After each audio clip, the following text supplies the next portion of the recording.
नेपाल से निकलने वाली नदियों के चलते हर साल लाखों की संख्या में जहां लोग घर से बेघर हो जाते हैं, वहीं हजारों लाखों हेक्टेयर फसल बाढ़ की भेंट चढ़ जाती है।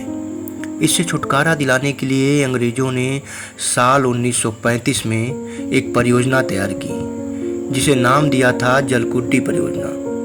इस परियोजना के तहत नेपाल के भालुबांग के पास 56 मीटर और नालौरी के पास 163 मीटर ऊंचा बांध बनाने के साथ ही गहरा कुंड बनाकर पानी को स्टोर किए जाने का प्लान बनाया गया था। इस कुंड में राप्ती और उसकी सहायक नदी झिरमुख, खोला सहित कई नदियों के जल को एकत्रित किया जाना था। वहां डैम बनाकर बिजली का उत्पादन होता। इससे नेपाल सहित बिहार और पूर्वांचल की विद्युत व्यवस्था न केवल सुधर जाती, बल्कि पूर्वांचल के सिद्धार्थनगर, बस्ती, गोरखपुर, महाराजगंज, देवरिया, कुशीनगर, बलरामपुर, श्रावस्ती, संतकबीर नगर सहित दर्जनों जिले बाढ़ से छुटकारा पा जाते। वहीं बिहार को भी बाढ़ की भीषण त्रासदी से मुक्ति मिल जाती। जलकुंडी परियोजना के नींव रखे जाने के 66 साल बाद भी यह परियोजना धरातल पर नहीं उतर पाई। अगर हम सिद्धार्थनगर की बात करें तो इसकी शुरुआत होने पर जिले में 50,000 बीघा क्षेत्र में किसान एक फसल की बुआई आसानी से कर सकते हैं। साथ ही पूर्वांचल और बिहार के जिलों को आसानी से बाढ़ से मुक्ति भी मिल जाती। वर्ष 1954 में भारत के तत्कालीन प्रधानमंत्री जवाहरलाल नेहरू और नेपाल के राजा त्रिभुवन वीर विक्रम शाह ने जलकुंडी परियोजना की नींव रखी थी। परियोजना नेपाल के पहाड़ों से निकलने वाली नदियों के जल पर केंद्रित थी। इसके तहत नेपाल के भालुबांग के पास 56 मीटर और नालौरी के पास 163 मीटर ऊंचा बांध बनाया जाना था।